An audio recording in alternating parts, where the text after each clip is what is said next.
Le troisième scénario est celui des écologistes. C'est le tout pour les énergies renouvelables ou ENR. Les énergies renouvelables ont le vent en poupe, surtout chez les antinucléaires.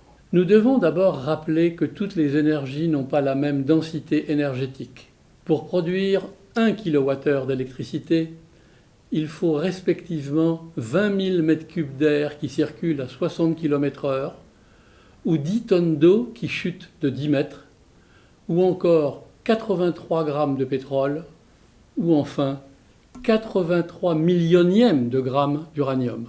Certaines énergies sont pilotables, c'est-à-dire qu'elles peuvent être activées à tout moment dès lors qu'on en a besoin. C'est le cas du charbon, du pétrole, de l'uranium ou de l'hydraulique. C'est aussi le cas de la biomasse qui produit de l'énergie à partir des plantes.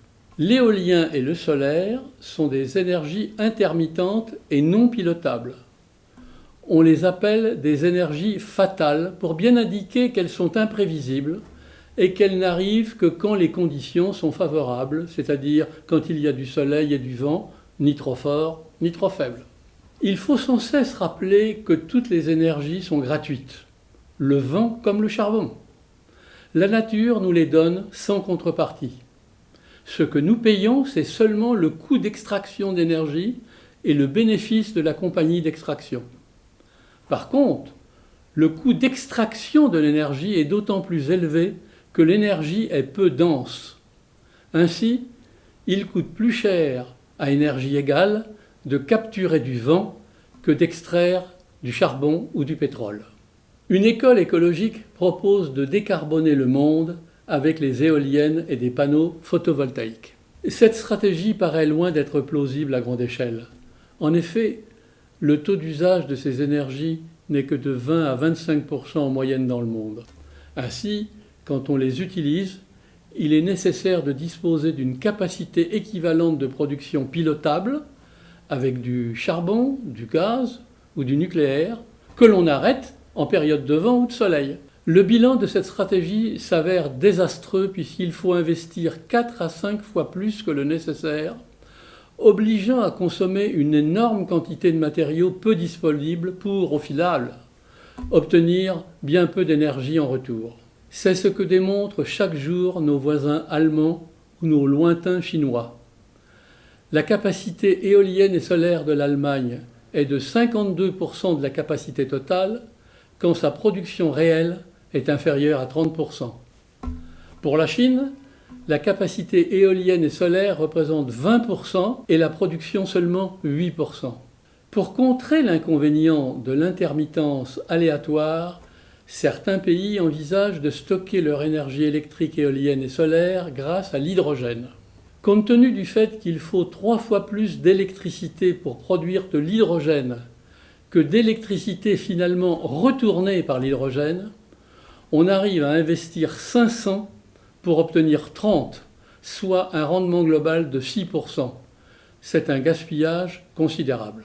Pour améliorer ce rendement déplorable, les promoteurs occidentaux pensent installer leurs panneaux solaires dans les déserts et leurs éoliennes dans les pays lointains pour y produire localement de l'hydrogène à rapatrier en Europe par bateau ou par gazoduc spécialisé. Ce serait s'engager dans une nouvelle dépendance. Dans le scénario énergie renouvelable, on laisserait libre cours au développement de la population mondiale à 12,5 milliards d'habitants. La hausse du niveau de vie serait limitée à 40% d'ici la fin du siècle et on ferait plus d'efforts dans l'efficacité énergétique. On utiliserait l'éolien et le solaire pour produire plus de 80% de notre électricité et on éliminerait totalement le nucléaire. L'intermittence des moyens de production ne permettrait pas de dépasser le taux d'électrification de 36%. Dans ce contexte, les besoins en énergie au niveau du monde ne devraient pas progresser de plus de 20%, limitant les possibilités de développement des pays émergents.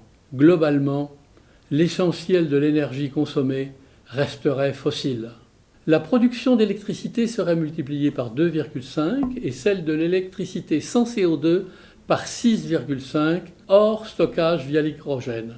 Si on voulait stocker l'électricité par hydrogène, en période de vent et de soleil, il faudrait multiplier par un facteur 4 les capacités de production d'électricité. Comme personne ne croit à cette stratégie, les pays adeptes des énergies renouvelables s'équipent massivement de centrales à gaz pour répondre à leurs besoins en cas d'absence de vent ou de soleil. Un des problèmes rencontrés porterait sur l'importance des investissements à opérer. 37 fois plus d'investissements par térawattheure produit que les investissements d'aujourd'hui. Pour un taux d'utilisation des capacités installées, rappelons-le, d'environ 6%. Et avec des besoins en matériaux, béton, acier, aluminium, cuivre, métaux rares, incompatibles avec les ressources de la Terre. Nous aurions besoin de 500 000 éoliennes de 9 MW, hautes comme la Tour Eiffel, et de 250 000 km² de panneaux solaires, soit presque la surface de l'Italie.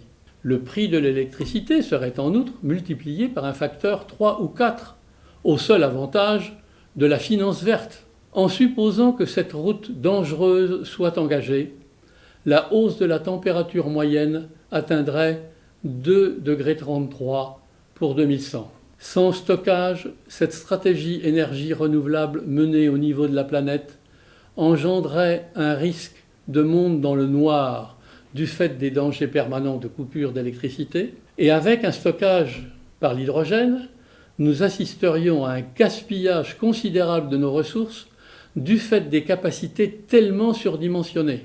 Un gaspillage qu'il faudrait d'ailleurs renouveler tous les 20 ans. On regretterait un jour d'avoir investi tant d'argent dans une impasse. Ainsi se présenterait le scénario de l'illusion des énergies renouvelables, un scénario qui apparaît davantage comme un programme antinucléaire que comme un projet de décarbonation de l'économie du monde.